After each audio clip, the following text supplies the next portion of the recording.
স্বাগত জানাচ্ছি নিউজরুম সংলাপে। আমি আনোয়ার সাদি আপনাদের সঙ্গে আছি। আপনারা দেখছেন নিউজ 24। দর্শক, এই অনুষ্ঠানে আমরা সংবাদ এবং সংবাদপত্রের বিশ্লেষণ করে থাকি। যে সংবাদগুলো আজ দিনভর গুরুত্ব পেল বিভিন্ন সংবাদ মাধ্যমে, সেগুলো আপনাদের জানাবো এবং তার বিশ্লেষণ আপনাদের শোনাবো। যে সংবাদপত্র সকালে আপনাদের হাতে পৌঁছাবে তাতে কোন কোন সংবাদ গুরুত্ব পাচ্ছে তা তো আমরা জানাবো, তার বিশ্লেষণ শোনাবো। সংবাদ বিশ্লেষণের জন্য আজ স্টুডিওতে আমাদের সঙ্গে আমন্ত্রিত অতিথি আছেন দুজন। আমার সঙ্গে রয়েছেন সিনিয়র সাংবাদিক জনাব নাজমুল আশরাফ এবং বাংলাদেশ সুপ্রিম কোর্টের আইনজীবী ব্যারিস্টার রুমিন ফারহানা। আপনাদের দুজনকে স্বাগত জানাচ্ছি। ধন্যবাদ। আলোচনায় যাওয়ার আগে নিউজ 24-এর সবশেষ সংবাদে কোন কোন খবর গুরুত্ব পেল, অর্থাৎ শিরোনাম হলো, সেগুলো এক নজর দেখে নিয়ে যেতে পারে।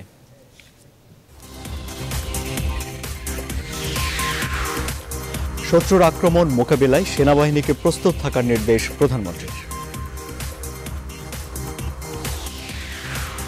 আজ সারা দেশে বিএনপির বিক্ষোভ কর্মসূচির ডাক রয়েছে, নাশকতা করলে জবাব দেওয়ার হুঁশিয়ারি। বিএনপির বিকল্প শক্তি হিসেবে দাঁড়াতে চায় জাতীয় পার্টি, এটি শুধুই কল্পনা, বলছে বিএনপি। জঙ্গি জিয়াকে ধরতে অভিযান অব্যাহত, জঙ্গি নির্মূলে পুনর্বাসন কেন্দ্র স্থাপনের তাগিদ পুলিশ প্রধানের। বরিশালে সুন্দরবনের বনদস্যু নোয়া বাহিনীর 12 সদস্যের আত্মসমর্পণ, অস্ত্র ও গোলাবারুদ জমা।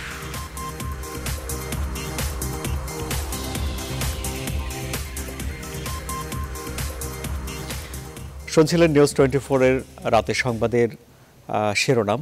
এবারে আমরা দেখে নিতে চাই বাংলাদেশের অন্যান্য টেলিভিশনে কোন কোন সংবাদ গুরুত্ব পেল। পুলিশের গুলিতেই মারা গেছে জঙ্গি মারজান ও সাদ্দাম। বডিতে আমরা একাধিক গুলির আঘাতের চিহ্ন পাই এবং প্রত্যেকটা গুলি তার একদিক দিয়ে প্রবেশ করে আরেক দিক দিয়ে বের হয়ে যায়। আর্টিজান হামলা তদন্তে বড় ধরনের অগ্রগতি। গুলশান ঘটনায় যেহেতু তারা সম্পৃক্ত ছিল, কাজে আমাদের তো তদন্তে অগ্রগতি অবশ্যই হয়েছে। কারো সাথে যুদ্ধ চায় না বাংলাদেশ, যে কোনো অশুভ শক্তির প্রতিহত করতে প্রস্তুত সশস্ত্র বাহিনী। আন্তর্জাতিক পর্যায়ে একটা সমতার ভিত্তিতে যেন আমাদের সশস্ত্র বাহিনী প্রতিটি সদস্য তাদের দক্ষতার পরিচয় দিতে পারে, সেটাই আমি সবসময় মনে করি। সমাবেশ করতে না দেওয়ার প্রতিক্রিয়া হবে ভয়াবহ, বিএনপির হুঁশিয়ারি। রোববার সারা দেশে বিক্ষোভ।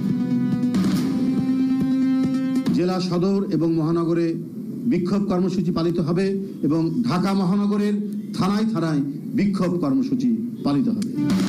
ঢাকার বেশিরভাগ মার্কেটে অগ্নি নিরাপত্তার পর্যাপ্ত ব্যবস্থা নেই, যন্ত্রপাতির ব্যবহার জানে না ব্যবসায়ীরা। আমাদের মার্কেটে আছে, তবে খুবই কম। প্রত্যেকটা গলিতে দেওয়া আছে, কিন্তু এটা কিভাবে ব্যবহার করা হয় ঠিক সঠিক নির্দেশনা আমাদের নেই। পূরণ হচ্ছে না নারী কর্মীর কোটা, বাতিল হতে পারে সৌদি আরব যাওয়ার 50,000 পুরুষ কর্মীর ভিসা। জোর করে সরকার আমাদেরকে ইনস্ট্রাকশন দিচ্ছে যে মহিলা না পড়ে পুরুষ নিবে না। চাপের মধ্যে রাখতে চেষ্টা করছে আমাদেরকে, অন্য কিছু না, যে যাতে করে মহিলা সাপ্লাইটা বন্ধ না হয়ে যায়।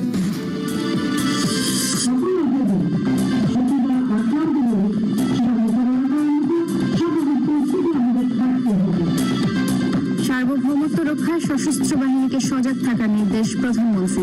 নোয়াখালীর স্বর্ণদ্বীপে দেখলেন শীতকালীন মহড়া। মারজান সাদ্দামের মৃত্যুতে গুলশান হামলার তদন্ত বাধাগ্রস্ত হবে না, দাবি আইজিপি। মালদার সীমান্তে জেএমবি সদস্য রিপন গ্রেপ্তার। ইসলামী ব্যাংকের পর্ষদ রদবদলে সরকারের সম্পৃক্ততা নেই, দাবি অর্থ প্রতিমন্ত্রীর। সতর্ক থাকার পরামর্শ ইব্রাহিম খালেদের। সুষ্ঠু নির্বাচনের জন্য প্রয়োজন রাজনৈতিক মতৈক্য, বললেন রাষ্ট্রপতি। যুদ্ধ চাই না, তবে প্রস্তুত থাকতে হবে, সেনাবাহিনীকে প্রধানমন্ত্রী। সমাবেশের অনুমতি না পাওয়ায় কাল বিক্ষোভ, বিএনপি কার্যালয় ঘিরে পুলিশ। জঙ্গিদের মৃত্যুতে তদন্তে ক্ষতি হবে না।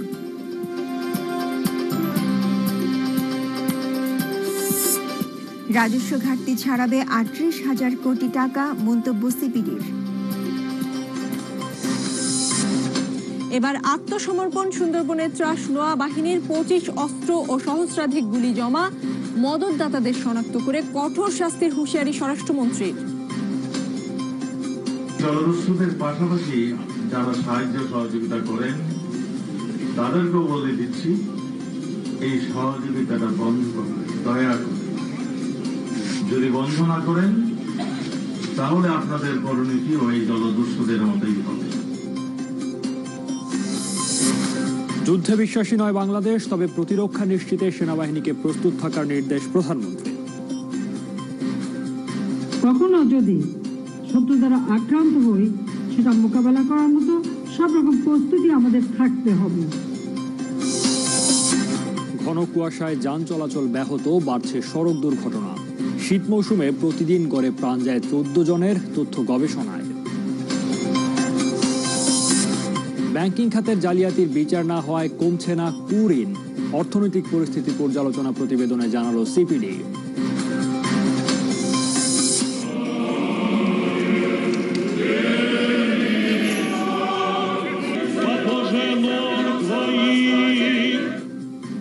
যিশুর জন্মের 12তম দিন স্মরণে বিশ্বজুড়ে এপিফ্যানি উৎসব। এদিনই পূর্ণতা পায় খ্রিস্ট ধর্মের প্রবর্তকের আগমন বার্তা।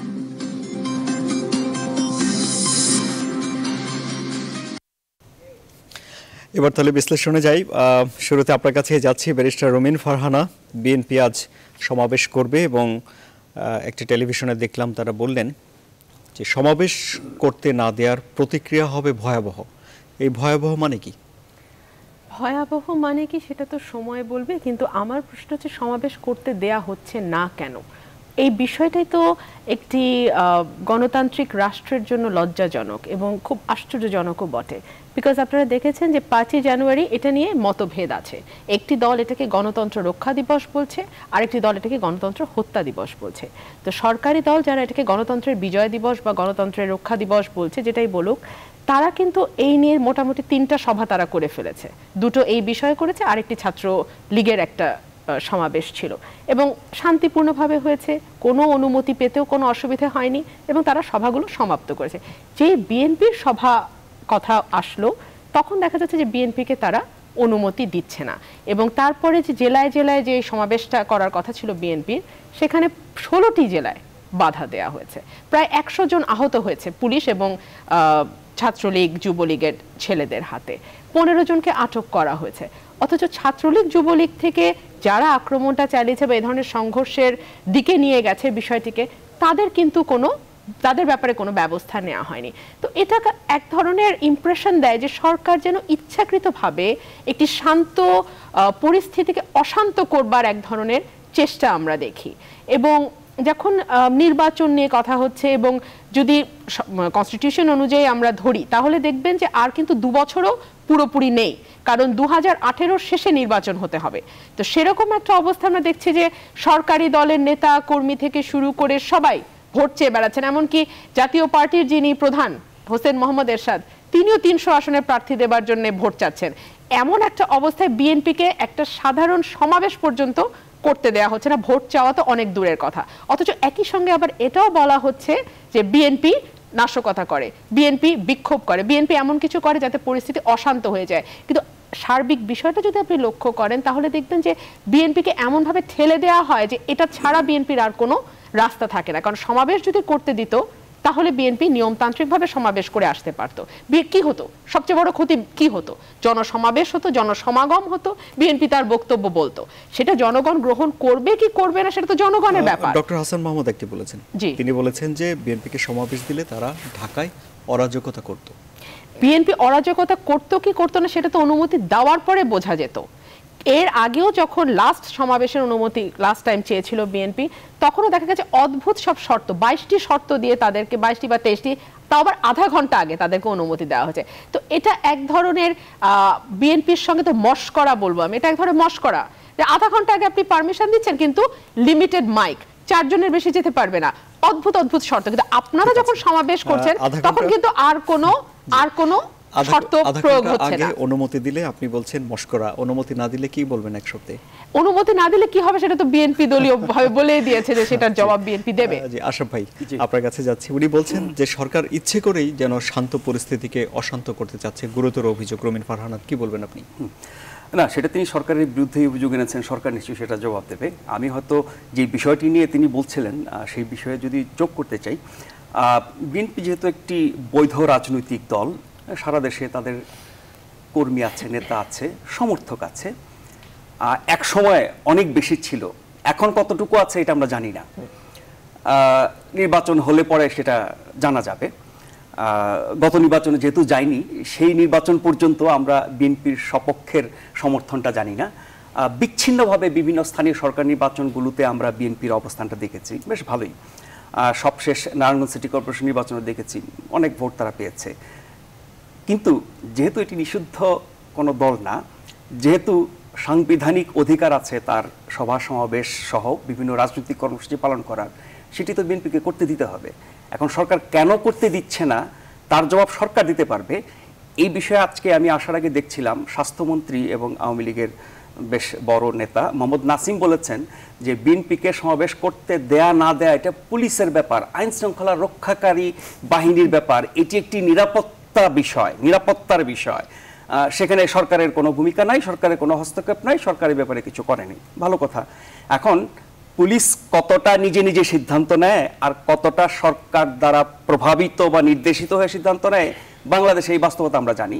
কিন্তু পুলিশ যদি সত্যি নিরাপত্তাজনিত কোনো কারণে সমাবেশে অনুমতি না দিয়ে থাকে, তাহলে পুলিশের উচিত সেই তথ্যটুকু জনসম্মুখে হাজির করা যে বিএনপি সমাবেশ করতে চেয়েছে, আমাদের কাছে অনুমতি চেয়েছে, কিন্তু আমরা তদন্ত করে দেখেছি, আমাদের কাছে গোয়েন্দা তথ্য আছে, প্রমাণ আছে, এই বিএনপিকে সমাবেশ করতে দিলে এখানে অরাজকতা হবে, এখানে হানাহানি হবে, শান্তি বিঘ্নিত হবে এবং সামগ্রিকভাবে পরিস্থিতি খুব খারাপ হবে। তো ফলে একটি দলের একটি সমাবেশ করতে দিয়ে আমি কেন 2 কোটি মানুষের ঢাকা শহরকে অশান্ত করব, যার প্রভাব আবার সারা দেশে পড়বে 16 কোটি মানুষের উপরে।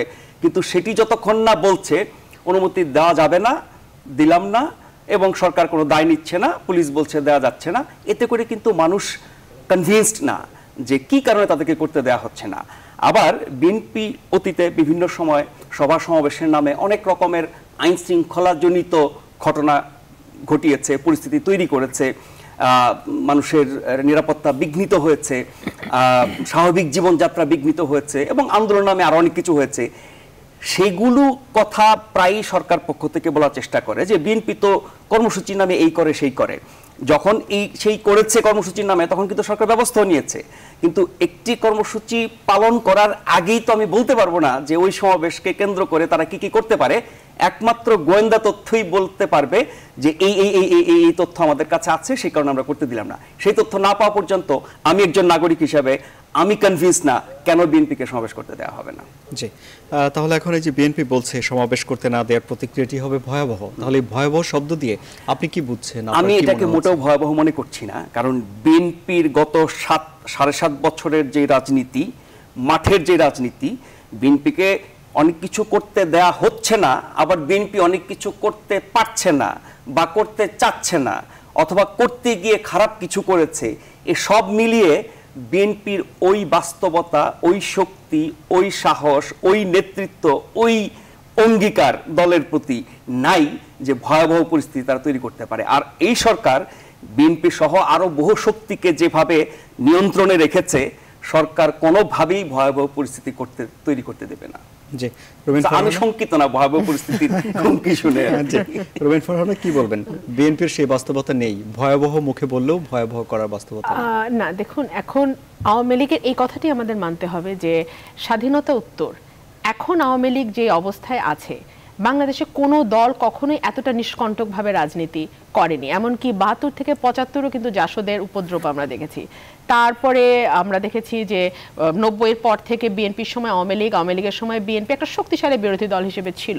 কিন্তু এখন রাজনীতিটা এমন একটা অবস্থায় গেছে, দমন পীড়ন, নির্যাতন, কারা, মিথ্যা মামলা সমস্ত কিছু দিয়ে এবং এমনভাবে রাষ্ট্রীয় আইন শৃঙ্খলা বাহিনীগুলোকে দলীয়করণ করে এমন একটা অবস্থায় নিয়ে গেছে যে তারা প্রত্যেকেই রাজনৈতিক মামলাগুলোকে বলেন বা রাজনৈতিক নেতাকর্মীকে বলেন বা রাজনৈতিক কর্মসূচিগুলোকে বলেন, সেগুলোকে দমন করা নিজেদের এক ধরনের পেশাগত দায়িত্বের মধ্যে নিয়ে ফেলেছে। অর্থাৎ গন্ডগোল হলেও তারা দমন পীড়ন চালাবে, গন্ডগোল না হলেও তারা একই কায়দায় দমন পীড়ন করবে। তো সুতরাং এরকম একটা অবস্থায় বিরোধী দলের এক্সিস্ট করাটাই একটা বিরাট প্রশ্নের মুখে দাঁড়িয়ে গেছে।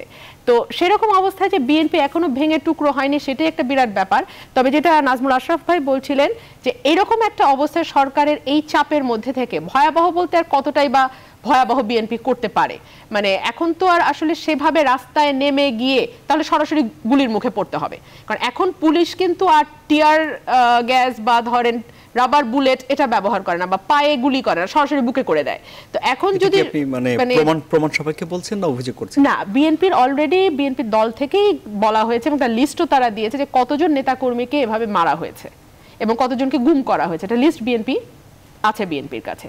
তো সুতরাং এরকম একটা অবস্থায় বিএনপি যে একত্রিত হয়ে আছে এবং এখনো দলটি ভেঙে যায়নি, এটা একটা বিরাট শক্তি বিএনপি। তো সেই অবস্থায় বিএনপি যতটুকু পারে ততটুকু তারা প্রতিবাদ করবে। বিক্ষোভ কালকে ডেকেছে, সেটা কালকেই দেখা যাবে যে শুধুই দমন নাকি দলের প্রতি আনুগত্যেরও কিছুটা অভাব, যেটি আশরাফ ভাই বলছিলেন। আমি আসলে সেটা আমি একমত নই এই কারণেই যে আনুগত্যের যদি অভাব থাকতো তাহলে কিন্তু এতদিন এই অবস্থায় দলটা টিকে থাকতে পারতো না।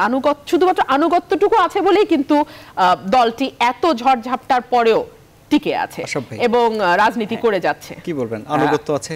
না, আমার শব্দটা ছিল অঙ্গীকার। হ্যাঁ, আনুগত্য নিশ্চয়ই দলের শীর্ষ নেত্রী থেকে শুরু করে বিভিন্ন পর্যায়ের নেতাদের প্রতি নিশ্চয়ই মাঠের কর্মীদের আনুগত্য আছে, আবার অনেক ক্ষেত্রে তার ব্যত্যয় আমরা দেখি। কিন্তু অঙ্গীকার যে আমি এই রাজনৈতিক দলটি করি, আমি এই দলের আদর্শে বিশ্বাসী, এই দলের জন্য আমি জীবন দেব, এই দলের জন্য আমি অনেক ত্যাগ স্বীকার করব, এই দলের জন্য আমি যে কোনো পরিস্থিতি মোকাবেলা করব, ওরকম কর্মীর সংখ্যা বিএনপিতে খুব কম। যার কারণে আমরা কিন্তু যখন কর্মসূচি ঘোষণা করা হয় মাঠে ঘাটে ওরকম উপস্থিতি আমরা দেখি না। আবার যারা নামেন তাদের আবার অনেকে অনেক রকমের নাশকতা করেন, তখন আবার সরকার বা পুলিশকে সুযোগ করে দেওয়া হয় আরো বেশি নির্যাতন করার জন্য, সেগুলো আছে। ফলে ওই অঙ্গীকারের জায়গার ঘাটতি আছে। আমি মাঠের কর্মীর কথা কেন বলবো? জি, আসবো, একটা বিরতি নিব। এক বাক্যে অঙ্গীকার কি কম বিএনপি নেতা? আমরা অঙ্গীকারের বক্তব্য শেষ হয়নি, কিন্তু আমি সেটা মনে করি না। আমরা একটা বিরতিতে যাচ্ছি।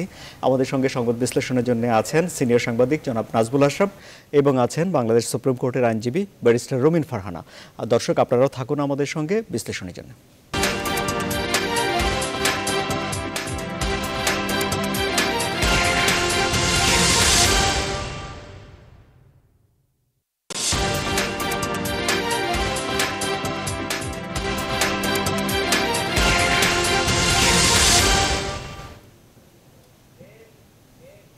আবারও স্বাগত জানাচ্ছি নিউজরুম সংলাপে। সংবাদ বিশ্লেষণের জন্য আজ আমাদের অতিথি সুপ্রিম কোর্টের আইনজীবী ব্যারিস্টার রুমিন ফারহানা এবং সিনিয়র সাংবাদিক জনাব নাজমুল আশরাফ। আশরাফ ভাই, আপনার কথা শেষ হয়নি তখন। অঙ্গীকারের ঘাটতি নিশ্চয়ই আছে। এটা শুধু মাঠ পর্যায়ে কেন, বিএনপির শীর্ষ পর্যায়ে নেতাদের মধ্যে আমরা এই অঙ্গীকারের ঘাটতি দেখছি। বিএনপি যখনই সংকটে পড়ে বা সংকটে এখনো আছে, এর চেয়ে বড় বড় সংকটে যখন পড়েছে এবং সরকারকে মোকাবেলা করা অথবা দলের ভিতরকার সংকট অথবা সামগ্রিকভাবে দেশের সংকট, ওই সময়গুলোতে কিন্তু আমরা বিএনপির শীর্ষ পর্যায়ের নেতৃত্বে যারা আছেন তাদের সঠিক ভূমিকা পালন করতে দেখি নাই। অনেককে মাঠেও দেখা যায় না, অনেককে কর্মসূচিতেও দেখা যায় না, এবং কেউ কেউ আছেন হয়তো ঘরে বসে দু চারটা কথা বলেন, টকশোতে যান, কথা বলেন, অথবা বিভিন্ন ঘরোয়া অনুষ্ঠানে কথা বলেন। কিন্তু বিএনপির যে টুকু শক্তি সেটার আমার তো মনে হয় না 10-15% বেশি কাজে লাগছে বিএনপির জন্য। তো সেই জায়গায় অঙ্গীকার ঘাটতি তো নিশ্চয়ই আছে। আর বিএনপির সব অভিযোগকে যদি সত্য ধরে নেই, একটি রাজনৈতিক দল হিসাবে যে কোনো প্রতিকূল পরিস্থিতি মোকাবেলা করে সাহসের সাথে নিজের রাজনীতি এগিয়ে নিয়ে জনগণকে সম্পৃক্ত করে তাদের সমর্থন নিয়ে এগিয়ে যাওয়া, নির্বাচনে জিতে সরকার গঠন করা হলো একটি রাজনৈতিক দলের কাজ। কিন্তু সেই জায়গায় তাদেরকে একটুখানি বাধা দেখলে আমরা দেখি কারো খবর থাকে না। তো সেখানে অঙ্গীকারটা কোথায়? আর দলের ভেতরে শীর্ষ পর্যায়ের অনেক নেতা বিভিন্ন সময় বিভিন্ন বিষয়ে কিন্তু ভেতরেই সমালোচিত হয়েছেন, বাইরে তো বটেই। তো সেখানে অঙ্গীকারের ঘাটতি আছে না? সুবিধাবাদী লোক আছে অনেক, দলের জন্য একেবারে নিবেদিত। আপনি শীর্ষ পর্যায় থেকে যদি গণেন, স্থায়ী কমিটি, ভাইস চেয়ারম্যান বা অন্যান্য কেন্দ্রীয় কমিটিতে, যখন ক্ষমতায় থাকে বিএনপি লোকের অভাব নাই, চতুর্দিকে দেখা যায়, মাঠে ঘাটে, গণমাধ্যমে, অনুষ্ঠানে। কিন্তু যখন বিএনপি ক্ষমতায় থাকে না বা বিরোধী দলে থেকে বেকায়দায় থাকে, বিপদে থাকে, সংকটে থাকে, তখন কিন্তু সব দেখি আমরা ইঁদুরের গর্তে লুকানো থাকে। হাতে গোনা কিছু মানুষকে আমরা সক্রিয় দেখি, মাঠে হোক আর ঘরেই হোক। তো সেখানে অঙ্গীকারের ঘাটতি নেই আপনি কি করে বলবেন? জি, আশরাফ ভাই বললেন যখন বিএনপি ক্ষমতায় থাকে না অনেকে ইঁদুরের গর্তে থাকে। আমি যদি এটাকে উল্টো করে বলি যে আওয়ামী লীগ এখন ক্ষমতায় আছে বলে এখন গাছের পাতাও বলে তাই আওয়ামী লীগ করে, তো সুতরাং যেই দল যখন ক্ষমতায় থাকে তখন সুবিধাভোগী। একটা অসুবিধা আছে, আওয়ামী লীগ 21 বছর ক্ষমতার বাইরে থেকে তারপর আবার এসে ক্ষমতায় গেছে, তারা কিন্তু বিপদেও নিজের শক্তিমত্তা দেখিয়েছে। 21 বছর পরেও যে বিরোধী দলের ছিল এক দফার মাঝখানে, তারা কিন্তু মাঠে শতভাগ শক্তি নিয়ে আমি আসছি, আমি এই সবগুলো কথাই আসছি। দীর্ঘ সময় আওয়ামী লীগ ক্ষমতার বাইরে ছিল, কথাটি সত্য। দীর্ঘ সময় কি এখন বিএনপি ক্ষমতার বাইরে নেই? বিএনপিরও তো 10 বছর হয়ে গেছে, কিন্তু সেই সময় যে রাজনীতি আমরা দেখেছি, আজকের রাজনীতি কি তাই? সেই সময় কি দলীয়করণ এভাবে হয়েছিল প্রশাসনের মধ্যে? সেই সময় কি police League, BGB League, RAB League এভাবে লিগে পরিণত হয়েছিল? বা সেই সময় যে ক্ষমতাসীন দল ছিল সেই দলের অঙ্গ সংগঠনে পরিণত হয়েছিল? তেমনটি কিন্তু আমরা দেখিনি। কিন্তু এই আমলে আমরা দেখেছি, এই 10 বছরে আমরা দেখেছি, 8 বছরে আমরা দেখেছি কিভাবে প্রশাসনের লোক থেকে শুরু করে, আইন শৃঙ্খলা বাহিনী থেকে শুরু করে এক একজন রাষ্ট্রীয় বিভিন্ন সংস্থার লোকজন যেভাবে দলীয় বক্তব্য দেয়, তখন এমনিতেই এক ধরনের ত্রাস তৈরি হয়ে যায়, এমনি জনমনে এক ধরনের ভীতির সঞ্চার হয়ে যায়। এরকম তো আসলে সেই সময়, সেই 21 বছর ক্ষমতায় ছিল না আওয়ামী লীগ, সেই সময় রাজনীতিটা কিন্তু এরকম ছিল না। কারণ সেই সময় আমার পরিবারের লোকও রাজনীতিতে ছিল, অলিয়াদ সাহেবও তখন সক্রিয় রাজনীতিবিদ ছিলেন। আমরা তাকে সসম্মানে দেখেছি জেলে নিয়ে যেতে, সসম্মানে তিনি ফিরে এসছেন। উনি হাপিস হয়ে যাবেন, গুম হয়ে যাবেন, উনি নাই হয়ে যাবেন, ওনাকে আইন শৃঙ্খলা রক্ষাকারী বাহিনী পরিচয় দিয়ে নিয়ে যাবে এবং পরে আমার মায়ের কাছে সেটা অস্বীকার করা হবে। এগুলো আমাদের কাছে তখন অচিন্তনীয়, অকল্পনীয় ব্যাপার ছিল। কিন্তু সেই অচিন্তনীয়, অকল্পনীয় ব্যাপারগুলো কি ঘটছে না একটির পর একটি? আমরা তো সিনিয়র নেতাদেরকে দেখছি নাই হয়ে যেতে, চৌধুরী আলমকে দেখেছি আমরা, ইলিয়াস আলীকে দেখেছি আমরা, এরকম আর তৃণমূলে তো আরো অনেক আছে। তো সুতরাং রাজনীতিটাই তো বদলে গেছে, রাজনীতিটা তো আর ঠিক রাজনীতির মতো নেই। It has become very difficult for people to do politics. তো এরকম একটা অবস্থায় যে 10 বছর ধরে বিএনপি একটা দল আছে, যেটা আমি বারবার বলছি, এটাই বিএনপির অনেক বড় সফলতা। আর নির্বাচনের কথা হচ্ছিল, তো নির্বাচন কি বাংলাদেশে আছে? এটা নিয়ে আমরা দীর্ঘদিন আলাপ করেছি যে 2014 সালের পর থেকে তো আসলে নির্বাচন বিষয়টি আর ঠিক নির্বাচনের জায়গায় নেই। মানুষ ভোট দেওয়া ভুলে গেছে, সাধারণ মানুষের হাতে আর ভোটটি নেই, এবং তার ফলে যেটা হয়েছে যে এক ধরনের জবাবদিহিতাহীন সরকার তৈরি হয়েছে। এবং জবাবদিহিতা একটা বড় বালাই। জবাবদিহিতাহীন অবস্থা যখন থাকে, বা আপনাকে যখন কোনো কিছুর জন্য অ্যাকাউন্টেবিলিটি না থাকে, জবাব যদি দিতে না হয়, তখন কিন্তু স্বেচ্ছাচারিতা বা যা ইচ্ছা তাই করবার এক ধরনের প্রবণতা তৈরি হয়, এবং রাষ্ট্র ঠিক সেদিকেই এখন যাচ্ছে। তো এখন যেহেতু জবাবদিহিতার কোনো ব্যাপার নেই, সরকার মনে করছে যে যা খুশি তাই করা যায় এবং যা খুশি তাই করে পার পেয়ে যাওয়া যায়। এবং এটাকেই যদি আপনি মনে করেন যে এটা আওয়ামী লীগের শক্তি, তাহলে আমি বলবো এটা ভুল। যেহেতু রাষ্ট্রের সকল যন্ত্র এখন আওয়ামী লীগের পক্ষে কাজ করছে এবং নিবেদিত প্রাণ হয়ে কাজ করছে, এবং যে যার স্বার্থের জায়গাটি থেকে এখন আওয়ামী লীগের হয়ে কাজ করছে, সুতরাং আওয়ামী লীগ মনে করতে পারে যে তারা খুব শক্তিশালী একটি সংগঠন। কিন্তু আজকে যদি একটি free and fair inclusive election হয়, সেই ইলেকশনে যদি আওয়ামী লীগ ক্ষমতায় না আসে, তখনই কিন্তু বোঝা যাবে যে আওয়ামী লীগের আসলে সাংগঠনিক শক্তিটি কতখানি। এবং বিএনপি হচ্ছে কর্মীর চেয়ে অনেক বেশি সমর্থকের দল, এটা কিন্তু বিএনপি কখনো অস্বীকার করে না।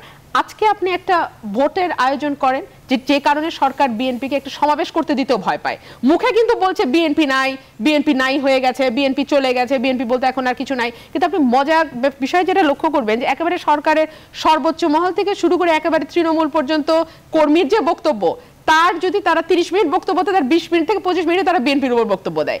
যেই দলটিকে তারা একেবারে নাই বলে অস্বীকার করছে, উড়িয়ে দিচ্ছে, সেই দলটির উপরেই তারা বক্তব্য দেয়। এবং আজকে যদি একটি ইলেকশন দেন, তখনই পরিষ্কার বোঝা যাবে যে আসলে ভোটগুলো কোথায় যায়।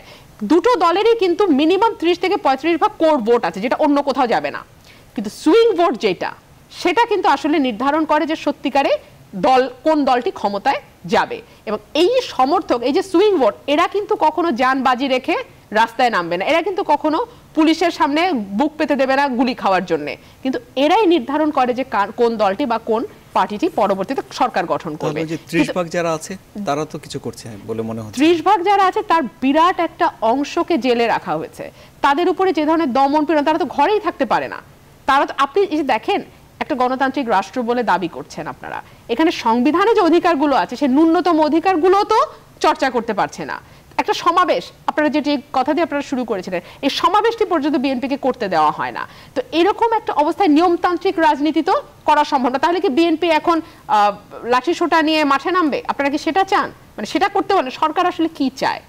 সরকার একদিকে বিএনপিকে নিয়মতান্ত্রিক পথে রাজনীতি করতে দিচ্ছে না, বা বিরোধী দলকে নিয়মতান্ত্রিক পথে রাজনীতি করতে দিচ্ছে না।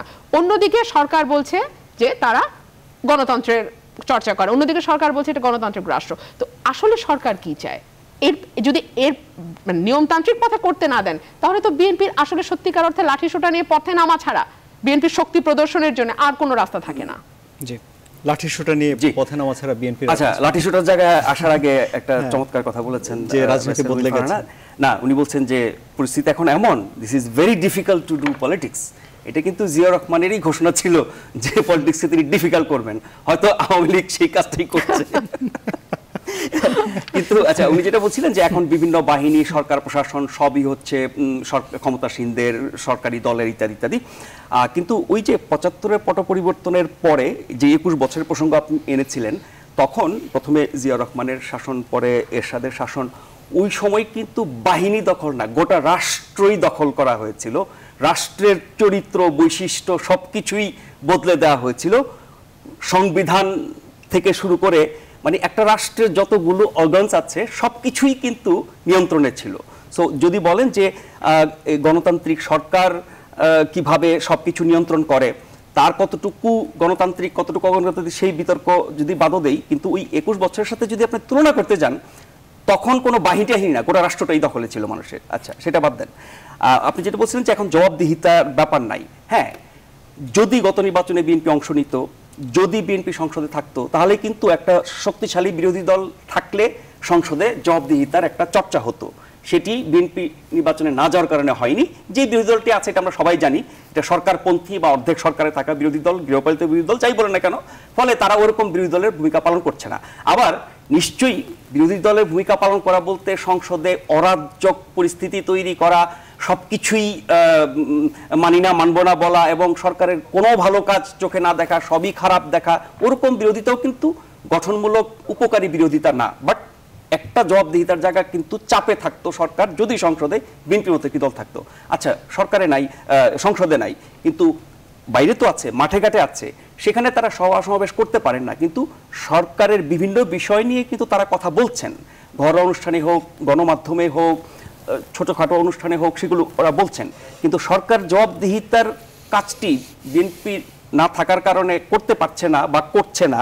কিন্তু এই জবাবদিহিতা, আর যে বিরোধী দলটি আছে তাদের করার সামর্থ্য নাই বা ইচ্ছাও নাই বা সুযোগও নাই, কিন্তু জবাবদিহিতার কাজটা কিন্তু বাংলাদেশের দুটো পক্ষ করে থাকে, একটি হচ্ছে গণমাধ্যম আর একটি হচ্ছে সুশীল সমাজ। আপনি দেখেন গত 7 বছর বা 8 বছরের এই সরকারের দুটো আমল যে যাচ্ছে, সরকারের যা কিছু সমালোচনা করা বা জবাবদিহিতার জায়গাগুলো, সেগুলো কিন্তু গণমাধ্যম আর সুশীল সমাজ করে যাচ্ছে। মানে বিএনপির মতো একটি শক্তিশালী বিরোধী দলের কাজটা এই দুটো পক্ষ করে যাচ্ছে বলে এখনো তারা জবাবদিহিতা করতে বাধ্য হচ্ছে। সেটুকু না থাকলে তাহলে অবস্থাটা আরো অনেক বেশি খারাপ হতে পারতো আর কি। আর আপনি প্রসঙ্গ কি বলছিলেন? রাজনীতি বদলে গেছে। হ্যাঁ, রাজনীতি তো বদলাই, রাজনীতি বদলাবে। এখন আমরা এক ধরনের গণতান্ত্রিক চর্চা দেখছি, তারপরে ওই 21 বছর সামরিক বেসামরিক মিলিয়ে আমরা এক ধরনের গণতন্ত্র চর্চা দেখেছি, আমরা 1/11-এর সময় এক ধরনের চর্চা দেখেছি। তো এগুলোর মধ্য দিয়ে আমরা যাচ্ছি, কিন্তু গণতন্ত্র, গণতন্ত্রের চর্চা, গণতন্ত্রের মানুষের অংশগ্রহণ, সব দলের অংশগ্রহণে নির্বাচন, সুষ্ঠু নির্বাচন, তার মাধ্যমে কোনো একটি দল বা ব্যক্তিবর্গ ক্ষমতায় আসবেন, দেশ চালাবেন, এই সব কিছুর লক্ষ্য উদ্দেশ্য কি? দেশটিকে ভালোভাবে চলতে দেওয়া, মানুষের অধিকার রক্ষা করা, দেশের উন্নতি করা, এবং শান্তিতে মানুষ যাতে থাকতে পারে, চলতে পারে, কাজ করতে পারে, খেতে পারে, ঘুমাতে পারে, সব কিছু করতে পারে, সেটা নিশ্চিত করা। আমরা তো গত 8 বছর হয়তো আন্দোলন সেরকম দেখি নেই, কিছু কিছু নাশকতামূলক আন্দোলন দেখেছি। বিএনপির রাজনৈতিক অধিকার খর্ব হয়েছে, সংসদে নেই, তারা অধিকার চর্চা করতে পারছেন না, যেই বিরোধী দল আছে তারা খুব একটা কার্যকর না। কিন্তু দেশ তো ভালো চলছে, মানুষ তো শান্তিতে আছে, মানুষ তো কষ্টে নাই, দেশের উন্নতি তো হচ্ছে, প্রত্যেকটা ব্যারোমিটারেই বাংলাদেশের উন্নতি হচ্ছে। তো আলটিমেট গোল যদি হয় হচ্ছে দেশের উন্নতি, মানুষের শান্তি, সেটা তো দেখছে মানুষ। কিন্তু রুমিন ফারহানা বলছেন যে ভোটারদের 30%-এর বেশিরভাগ হয় জেলে, না হয় তাদের বিরুদ্ধে মামলা আছে, না হয় তারা ভয়ে আছে, অশান্তিতে আছে। ঘরে থাকতে পারছে না। এটা উনি ধারণা করেছেন, এটার একেবারেই পরিসংখ্যান ছাড়া বলা মুশকিল কতটুকু আছেন। মাঝে মধ্যে বিএনপির পক্ষ থেকে আমরা কিছু হিসাব দেখি, 80,000, 85,000 ইত্যাদি, কতজনের বিরুদ্ধে কতটি মামলা, সেই হিসেবে আমরা দেখি।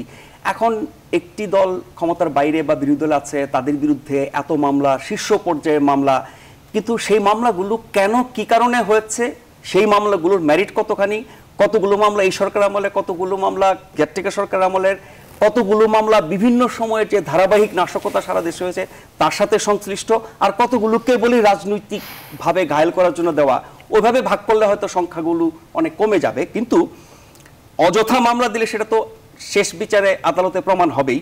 কিন্তু বহু মামলার জন্য বিএনপির নেতা কর্মীদের বিরুদ্ধে বহু মামলা দেওয়ার জন্য বিএনপি সরকারকে সুযোগ করে দিয়েছে নানান রকমের অনাসৃষ্টির মাধ্যমে। আরেকটি প্রসঙ্গে আসি যে জাতীয় পার্টি HM এরশাদ তিনি মনে করছেন বা জাতীয় পার্টি মনে করছে বিএনপি সাংগঠনিকভাবে এখন দুর্বল হয়ে গেছে, আগামীতে জাতীয় পার্টি হবে শক্তিশালী বিরোধী দল এককভাবে নির্বাচন করে। কি বলবেন? আমি আপনার প্রশ্নে আসছি, তার আগে আমি আশরাফ ভাইয়ের কিছু কথা সাথে একটু যোগ করি যে 2014 সালের 5ই জানুয়ারি যে নির্বাচনটি হয়েছে সেটা কিন্তু বিএনপি একা বর্জন করেনি। আমাদের যে 42টি নিবন্ধিত দল সে সময় ছিল তার 38টি ওই নির্বাচন বর্জন করেছে।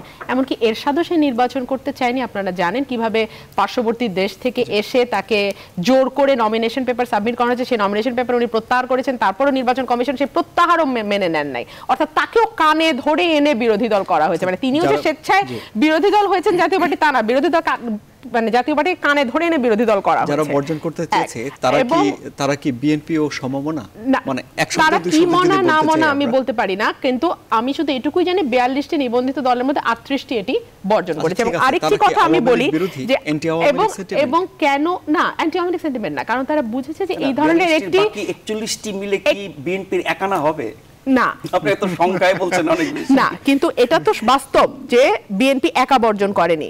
যেহেতু দলগুলোর নিবন্ধন আছে তার মানে নিবন্ধনে যে ক্রাইটেরিয়াগুলো আছে সেগুলো স্যাটিসফাই করে তাদের কি নিবন্ধন না না শুধু আওয়ামী লীগ বলছেন 14 দল প্লাস জাতীয় পার্টি কিন্তু অংশ নিয়েছে না, 14 দল প্লাস জাতীয় পার্টি অংশ নিয়েছে, কিন্তু আমি বলছি নিবন্ধিত দলগুলোর কথা বলছি। 14 দলের মধ্যে কয়টা দল আছে নিবন্ধিত? আমি বলছিলাম নিবন্ধিত যে দলগুলো আছে। 14 দলে তো এমনও আছে যে হয়তো তার নিজের ভোটটাও পায় না, এমনও তো আমরা দেখেছি তিনি এখন মন্ত্রী হয়ে গেছেন। তো 14 দলের কথা আমরা না বলি। হ্যাঁ, তো এখন কথা হচ্ছে হ্যাঁ হতে পারে দু দলই আছে, কিন্তু 14 দলে আমরা এমন সব মন্ত্রী পেয়েছি যে যারা নিজের ভোট বা নিজের পরিবারের সব সদস্যের ভোট পায় কিনা এটা নিয়েও যথেষ্ট সন্দেহ আছে। তারা আবার অনেক বড় বড় গলায় কথা বলে আজকাল। আর আরেকটা বিষয় যে বিএনপিকে আনবার জন্য কি শেষ মুহূর্ত পর্যন্ত চেষ্টা হয়েছে? শেষ মুহূর্ত পর্যন্ত কি আমরা চেষ্টা দেখেছি? আমরা টেলিফোনের আলাপকে বারবার সামনে আনতে দেখেছি, টেলিফোনের আলাপ নিয়ে অনেক বেশি কথা আমরা বলতে শুনেছি, কিন্তু সত্যিকার অর্থে সেই সময় যারা ক্ষমতায় ছিল তাদের কি সেই সদিচ্ছা ছিল যে বিরোধী দলগুলো আসুক, নির্বাচন করুক? তারা যদি তাই থাকতো তাহলে তো তারা সংবিধানের 106 ধারা অ্যাপ্লাই করতে পারতো। সেই সময় কিন্তু সুশীল সমাজের একটা বড় অংশই দাবি তুলেছিল যে সংবিধানের 106 অনুচ্ছেদ ব্যবহার করে সুপ্রিম কোর্টের রেফারেন্স চাওয়া হোক, সুপ্রিম কোর্টের পারমিশন চাওয়া হোক, যাতে সময়টি আরেকটু বাড়ানো যায়। তো সুতরাং এই জায়গাগুলোকে তো আসলে অ্যাড্রেস করা হয়নি। সুতরাং এখন একা বিএনপির ঘাড়ে দোষ চাপালে তো হবে না। আর নাশকতার কথা হচ্ছে, আমরা তো লগি বৈঠার আন্দোলনও দেখেছি, কিন্তু নাশকতা যাদের নামে মামলা দেওয়া হচ্ছে, আপনি খেয়াল করবেন বিএনপির অনেক বড় বড় নেতার নামে হুকুমের আসামি শব্দটি দিয়ে মামলা করা হচ্ছে, কিন্তু হুকুমটা কাকে দিছে তার নামে কিন্তু মামলা হচ্ছে না। হুকুমটা পার্টিকুলারলি কাকে দেওয়া হয়েছে, XYZ ABC কাকে দেওয়া হয়েছে তার নামে কিন্তু মামলা হচ্ছে না। তার জায়গায় 200, 500, 1000 অজ্ঞাতনামা আসামি করা হচ্ছে এবং পুলিশ ইচ্ছে মতো পিক অ্যান্ড চুজ, তার যাকে ভালো লাগে তাকে গ্রেফতার করছে, কাউকে পয়সার বিনিময়ে ছেড়ে দিচ্ছে, কাউকে রেট দিচ্ছে, এত টাকা দিতে পারলে ছেড়ে দেবো, না হলে অমুক মামলায় দেবো। এবং এগুলো আমাদের এখন প্রাত্যহিক ব্যাপার। এগুলো যে আমরা মিডিয়াতে বসে আজকে বলছি তা না, এটা আপনি ঘর থেকে বের হয়ে যে কাউকে জিজ্ঞেস করলে এই কথাগুলোর সত্যতা পাবেন, কারণ গণমাধ্যমে কথাগুলো নিয়মিত আসছে। তো সুতরাং এই কথাটা তো অস্বীকার করবার কোনো জায়গা নাই যে বিএনপিকে এমনভাবে চাপে রাখা হয়েছে যে তার পক্ষে আর এই নিয়মতান্ত্রিক পথে রাজনীতি করাটা খুব কঠিন, শুধু বিএনপি না, যে কোনো বিরোধী দলের পক্ষে।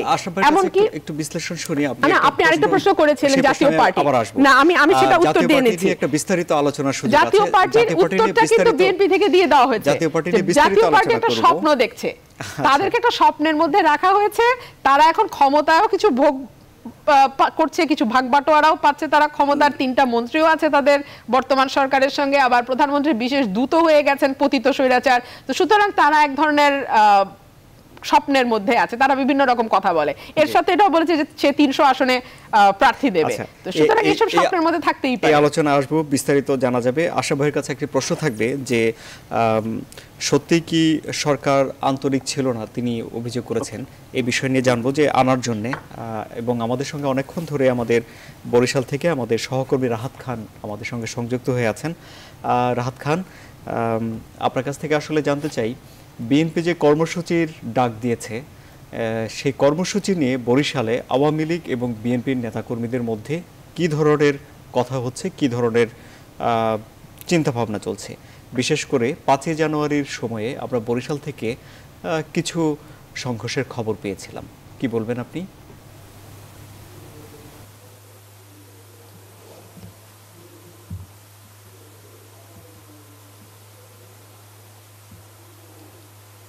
জি, ধন্যবাদ সাদি আপনাকে। আসলে 5 জানুয়ারির যে ঘটনাটি ছিল বরিশালের রাজনৈতিক অঙ্গনে, সেটি আসলে অনাকাঙ্ক্ষিত বলেছে দুটি রাজনৈতিক দলই। বিএনপি আসলে চাচ্ছিল যে একটি শান্তিপূর্ণ সমাবেশ, বিক্ষোভ সমাবেশ শেষে একটি কালো পতাকা মিছিল করতে, তবে পুলিশের সাথে কথা বলে যেটি জেনেছিলাম যে শান্তিপূর্ণ সমাবেশটি হয়তো বা তারা করতে দিত, কিন্তু কালো পতাকা মিছিল করতে দেওয়ার কোনো পরিকল্পনা পুলিশের ছিল না। কিন্তু ইতিমধ্যে কিন্তু আসলে আওয়ামী লীগও কিন্তু তাদের যে কার্যালয়ের সামনে সেখানে কিন্তু সমাবেশ করেছে এবং সেখানে সিনিয়র যে নেতা কর্মীরা ছিল, কিন্তু আমরা দেখেছি যে আওয়ামী লীগের যে সহযোগী সংগঠন, তার যে ছাত্রলীগ এবং যুবলীগের একটি অংশ বিএনপি কার্যালয়ের সামনে এসে অবস্থান নিয়ে তাদের কার্যক্রমকে বাধাগ্রস্ত করেছে এবং বারবার উস্কানি দিয়েছে। আমরা দেখেছি যে পরপর 3 দফা হামলা হয়েছে। আসলে এই হামলার বিষয়টি বিএনপি অনাকাঙ্ক্ষিত বলছে এবং আওয়ামী লীগের, মহানগর আওয়ামী লীগের যিনি সভাপতি গোলাম আব্বাস চৌধুরী দুলাল, তার সাথে আমি কথা বলেছি, তারা বলেছেন যে আসলে এটি অনাকাঙ্ক্ষিত। রাজনীতিতে এ ধরনের সংঘাত, সহিংসতা আসলে তারা কোনোভাবেই চাচ্ছেন না, তারা শান্তিপূর্ণ সহাবস্থানে রাজনীতি চাচ্ছেন। আসলে এ ধরনের ঘটনা কারা ঘটিয়েছেন, এমন প্রশ্নের জবাবে মহানগর আওয়ামী লীগ নেতা যেটি বলেছেন যে আসলে আওয়ামী লীগ একটি বড় রাজনৈতিক দল, এখানে অনেক উৎসাহী লোক থাকে। আসলে তাদের ভাষায় যে জামাত ইসলাম থেকে কিংবা বিএনপি বা অন্যান্য দল থেকে এসেও কিন্তু এখন আওয়ামী লীগের মধ্যে একটি সুযোগ সন্ধানের চক্র হয়েছে।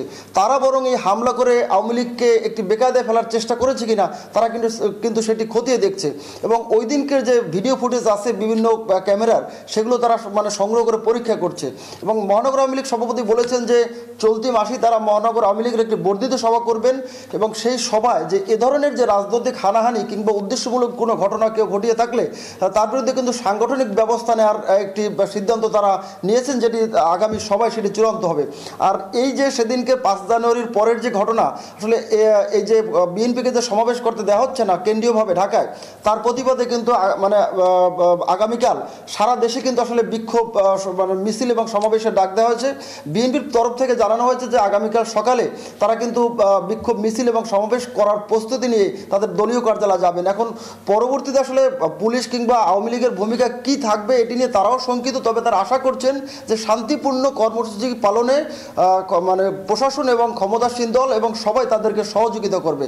আর আওয়ামী লীগও কিন্তু চাচ্ছে যে যার অবস্থানে থেকে রাজনীতি করুক, সেটাই কিন্তু তারা চাচ্ছে। আর আমি পুলিশের সাথে কথা বলেছি, 5 জানুয়ারির যে ঘটনাটি ছিল আসলে তারা কোনোভাবে এমনটি চাননি, তারা চাচ্ছিলেন যে শান্তিপূর্ণভাবে যে যার কর্মসূচি করে চলে যাবে, কিন্তু তারা সতর্ক থাকবে যাতে কেউ বিশৃঙ্খলা সৃষ্টি করতে না পারে। কিন্তু আসলে সেদিনকে ঘটনাটি তারা নিয়ন্ত্রণ করতে পারতো, কিন্তু সেক্ষেত্রে তাদেরকে গুলি করা কিংবা আওয়ামী লীগ কর্মীদের লাঠিচার্জ করতে হতো। তো পুলিশের কর্মকর্তা বলেছেন যে তারা চেয়েছেন যে কোনো মতে ঠেকাতে কিন্তু পারেননি, কিন্তু যদি পারতে যেতেন তাহলে গুলি করতে কিংবা লাঠিচার্জ করতে হতো। সেক্ষেত্রে যে কর্মকর্তারা সেই গুলি করতেন কিংবা লাঠিচার্জ করতেন, অথবা তাদের সন্ধ্যার মধ্যে তাদের বদলির আদেশ হয়ে যেত, এমন একটি ভয়ও কিন্তু তাদের মধ্যে রয়েছে। পুলিশের কর্মকর্তা কিন্তু এটি আমাকে আসলে ব্যক্তিগত সম্পর্কের সূত্র ধরে বলেছেন, যেটি আনুষ্ঠানিকভাবে হয়তো বা তারা স্বীকার পাবেন না। সাথী, তো আসলে আগামীকালকের কর্মসূচি বিএনপি পালনের জন্য প্রস্তুত রয়েছে। এখন আসলে দেখার বিষয় যে আগামীকালকের কর্মসূচিটুকু তারা শান্তিপূর্ণভাবে করতে পারেন কিনা, আওয়ামী লীগ কিংবা প্রশাসন তাদের আসলে কোন দৃষ্টিভঙ্গি নিয়ে দেখেন। সাদি জি, অনেক ধন্যবাদ রাহাত খান। দর্শক, আমরা একটা বিরতিতে যাচ্ছি, কিন্তু আমাদের সঙ্গে আলোচনার জন্য আছেন সিনিয়র সাংবাদিক জনাব নাজমুল আশরাফ এবং আইনজীবী সুপ্রিম কোর্টের ব্যারিস্টার রুমিন ফারহানা। আপনারা আমাদের সঙ্গে থাকুন।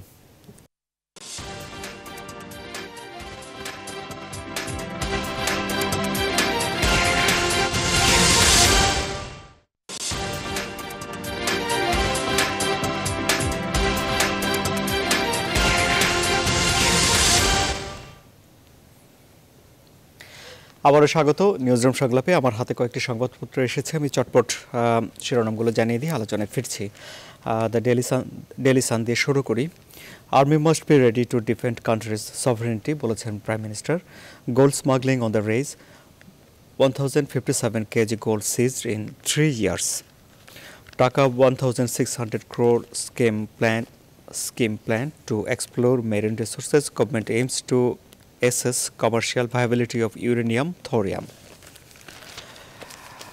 কালেকণ্ঠ, ডাহা ভুলে চোখ বুঝে নম্বর, এটি তাদের অনুসন্ধানী প্রতিবেদন।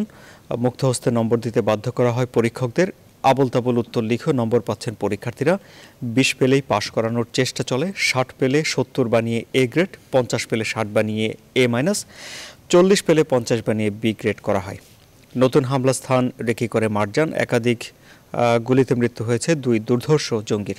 জাজিরা প্রান্তে আজ 4 লেন সড়ক খুলছে, পদ্মা সেতুর অগ্রগতি হয়েছে 39%।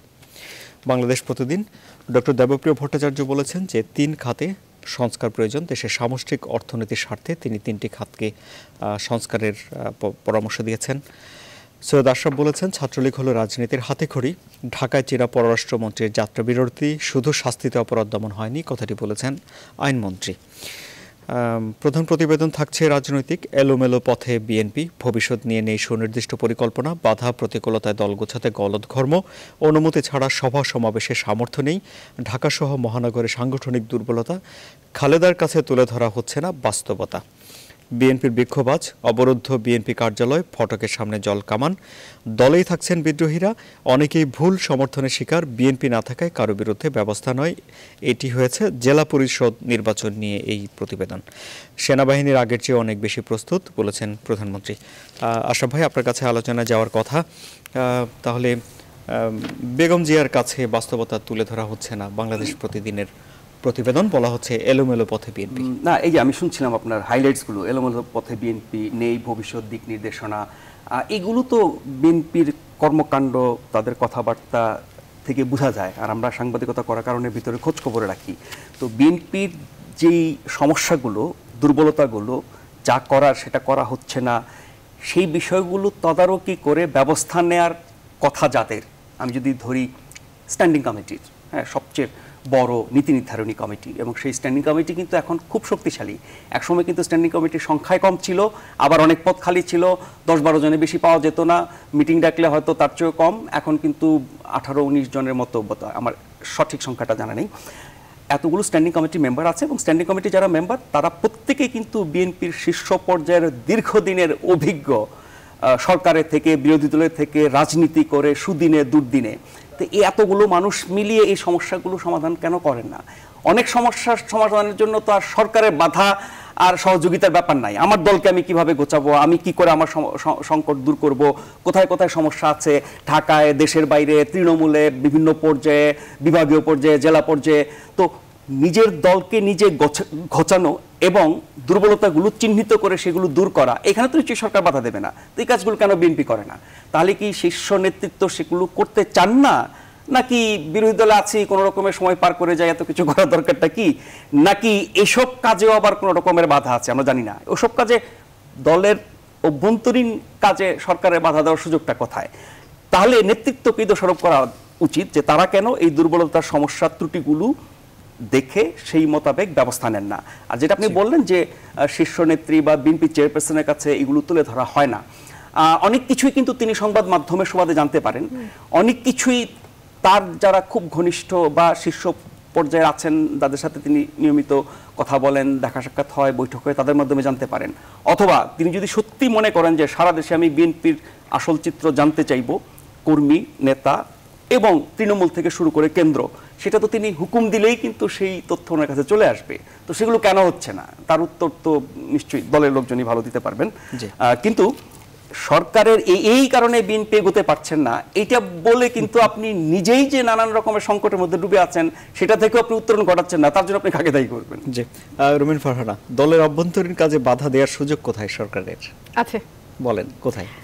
দলের অভ্যন্তরে বলতে ধরুন আমরা যে জেলা সম্মেলন করতে চাচ্ছি, একটা জেলা কমিটি করব, সেখানে সরকার বাধা দিচ্ছে। এগুলোও কিন্তু এই পত্রিকা মারফতে আমরা জানতে পারি। মানে আমি যেহেতু দল করি, আমি হয়তো দলের মারফতে জানবো, কিন্তু বাংলাদেশের 16 কোটি মানুষ, এমনকি উনি যেহেতু মিডিয়াতে আছেন উনিও নিশ্চয়ই জানেন, আপনিও মিডিয়াতে আছেন আপনিও জানেন যে কিভাবে প্রতিটা জেলায় বাধা দেয়া হচ্ছে, সম্মেলন করতে দেয়া হচ্ছে না। একটা দলকে গোছাতে হলে তার কিছু পরিকল্পনা আছে, সে পরিকল্পনা বাস্তবায়নের পথে যখন সরকারের তরফ থেকে বা রাষ্ট্রের তরফ থেকে বাধা আসে, তখন বিরোধী দল কিন্তু খুব এমনি চাপের মধ্যে থাকে এবং বর্তমান রাজনৈতিক বাস্তবতায় আরো বেশি চাপের মধ্যে আছে। তো সেরকম একটা অবস্থায় যদি সামান্য একটা সম্মেলন করতে না দেয়া হয়, বিএনপি একটা তৃণমূল একটা সংগঠনকে গোছাবে, সেটাকে গোছাতে দিতে সরকার বাধা দেয়, সরকারি বাহিনী বাধা দেয়, তখন কিন্তু সত্যি দল গোছানোটা বিএনপি বা এরকম বিরোধী দলে যারা থাকে তাদের জন্য কঠিন হয়ে পড়ে। আর শীর্ষ নেতৃত্ব দল গোছাতে চাবে না, এটা আমার কাছে বাস্তব বলে মনে হয় না। কারণ নেত্রীর স্বপ্নই দল দিয়ে কিন্তু নেত্রী, দলের পরিচয় কিন্তু তিনি নেত্রী এবং দলের হাত ধরে তিনি প্রধানমন্ত্রী হবেন বা বিরোধী দলে যাবেন। পত্রিকাতেও আসেনি, এটা আশরাফ ভাই বলেননি যে শীর্ষ নেত্রী দল গোছাতে চাচ্ছে না, বলা হচ্ছে যে না, উনি বলছিলেন যে উনি যে কোনো ভাবে বাস্তবতা তুলে ধরা হচ্ছে না, যেটা বলছিলেন যে কোনো ভাবে বিরোধী দলের সময়টা পার করে ফেলতে চাচ্ছেন, বিষয়টা সেরকম না। বিরোধী দল এভাবে যে কোনো ভাবে পার করে দেওয়া যায় না, কারণ একসময় না একসময় ক্ষমতা কেন্দ্রিক রাজনীতি, যদি ক্ষমতায় দল একসময় না একসময় যেতে পারে তাহলে অটোমেটিক্যালি দলের জন্য আরো দুর্দিন সামনে অপেক্ষা করছে। সুতরাং দলকে গোছাতেই হবে এবং এর সবচেয়ে বড় স্টেক হোল্ডার কিন্তু দলের শীর্ষ যে নেতৃত্বে থাকেন তিনি, তার উপরেই কিন্তু পুরো দায়িত্বটা এসে বর্তায়। সুতরাং তিনি চাচ্ছেন না বা তার কোনো রকমের কোনো নেগলিজেন্সি আছে বা এটা আমি ব্যক্তিগতভাবে মনে করি না। হ্যাঁ, যে জিনিসগুলো রিপোর্টে ছিল যে শীর্ষ নেতৃত্বকে জানানো হচ্ছে না বা তুলে ধরা হচ্ছে না, যেটা শীর্ষ নেতৃত্বকে যদি কেন্দ্রীয় কমিটি তুলে না ধরে কিংবা স্ট্যান্ডিং কমিটি তুলে না ধরে বা ওনার যারা উপদেষ্টা পরিষদ আছেন তারা তুলে না ধরে, তাহলে তারপরও মিডিয়া আছে, তারপরও কিন্তু মিডিয়া আছে, পত্রিকা আছে, ইলেকট্রনিক মিডিয়া আছে, আজকাল সামাজিক যোগাযোগ মাধ্যম অত্যন্ত স্ট্রং এবং তিনি সামাজিক যোগাযোগ মাধ্যমে আছেন। সুতরাং তার হাত কানে কোনো না কোনো ভাবে খবর পৌঁছেই যাবে। আমরা একদম শেষ জায়গাতে চলে এসেছি। আশরাফ ভাই, আপনাকে দুই বাক্যে আপনার কাছ থেকে একদম আমি দুই বাক্যে শেষ করে দেব। সদিচ্ছা যে নেই তার প্রমাণ হচ্ছে যে সবশেষ যে সম্মেলন হয়েছিল, সম্মেলনের যে ঘোষণাগুলো আমরা শুনেছিলাম এবং এই সবগুলো কাজ করে বিএনপি ঘুরে দাঁড়ানোর যেই অঙ্গীকার কথা শুনেছিলাম কিছুই কিন্তু হয়নি, সেখানে তো সদিচ্ছার অভাব আছেই। আর শেষ বাক্য যেহেতু অল্প কথা বলছেন যে বিএনপি যে সংকট আছে তার জন্য সরকারকে বা বহু পক্ষকে দায়ী করতে পারেন, বিএনপি নিজে কতটা দায়ী এবং সেই 2009 থেকে শুরু করে এই পর্যন্ত বিএনপি কি বড় বড় রাজনৈতিক ভুল করেছে, সন্ত্রাসযুক্ত আন্দোলন থেকে শুরু করে জামাত শিবিরের পক্ষ নেওয়া থেকে শুরু করে যুদ্ধাপরাধীদের বিচারের বিরুদ্ধে থেকে শুরু করে জঙ্গি সম্পৃক্ততা থেকে শুরু করে নির্বাচন বর্জন করা থেকে শুরু করে এরকম ভুলগুলোর যদি বিশ্লেষণ করে বিএনপি সেভাবে আবার নতুন করে পরিকল্পনা করে তাহলে নিশ্চয়ই সংকট থেকে উত্তরণ পাওয়া কোনো কঠিন ব্যাপার হবে না। জি, দুই বাক্যে রুমিন ফারহানা। জামাতের সাথে রাজনীতি আওয়ামী লীগও করেছে, নতুন কিছু না। জঙ্গিবাদের সঙ্গে যাদের নাম আসছে সরাসরি তারা বেশিরভাগই আওয়ামী পরিবারেরই সন্তান। সুতরাং জঙ্গিবাদের সঙ্গে আপনি চাইলে বিএনপিকে ট্যাগ করতে পারেন, প্রোপাগান্ডা করতে তো কোনো বাধা নেই, করতেই পারেন, কিন্তু জঙ্গিবাদের সঙ্গে বিএনপিকে যুক্ত করবার কিছু নেই। এবং জঙ্গিবাদের যে মূল উত্থান সেটাই হয়েছে এই আওয়ামী লীগের সময় এবং জিরো টলারেন্সের সময়। তো সুতরাং জঙ্গিবাদের সাথে কোনোভাবে বিএনপিকে ট্যাগ করবার কিছু নাই, এ নিয়ে দীর্ঘ বিতর্ক চলতে পারে, সেটাই। কিন্তু কথাটা হচ্ছে যে আমি আশা করছি সামনে একটি নির্বাচন কমিশন আসছে এবং সেই নির্বাচন কমিশনটি অবাধ এবং সুষ্ঠু একটি নিরপেক্ষ নির্বাচন আমাদেরকে উপহার দেবে, যে নির্বাচনের সকল দল লেভেল প্লেইং ফিল্ডে থেকে নির্বাচনে অংশগ্রহণ করতে পারবে এবং তারপরে যে হারে সে হারবে, যে জিতে সে জিতবে। এবং সেই যদি একটি অবাধ সুষ্ঠু নিরপেক্ষ নির্বাচন হয় তখনই বোঝা যাবে যে আসলে কোন দলের জনসমর্থন কতটুকু। যে হারবে সে বলবে না যে কারচুপি হয়েছে। না ভুল এবং এটা তো আমাদের রাজনৈতিক সংস্কৃতি আমাদের বেরিয়ে আসতে হবে নিশ্চয়ই। ভুল এবং অপরাজনীতির খেসারত দিচ্ছে বিএনপি এবং এটা থেকে বেরিয়ে আসতে অনেক সময় লাগবে। বিএনপি যদি ভুল রাজনীতি করে থাকে সেটা সাফার বিএনপি করবে, কিন্তু আওয়ামী লীগ আজকে যে ভুল করছে তার দাম দিতে হচ্ছে রাষ্ট্রকে এবং রাষ্ট্রের 16 কোটি মানুষকে। আজকের মতো শেষ করছি। আমাদের স্টুডিওতে আজ আলোচনার জন্য উপস্থিত ছিলেন ব্যারিস্টার রুমিন ফারহানা এবং জনাব নাজমুল আশরাফ, দুজনকে অনেক ধন্যবাদ। দর্শক আপনারা যারা আমাদের সঙ্গে ছিলেন আপনাদেরকেও অনেক ধন্যবাদ। আগামীকাল একই সময়ে এই অনুষ্ঠান দেখার আমন্ত্রণ জানিয়ে আজকের মতো বিদায় নিলাম। শুভরাত্রি।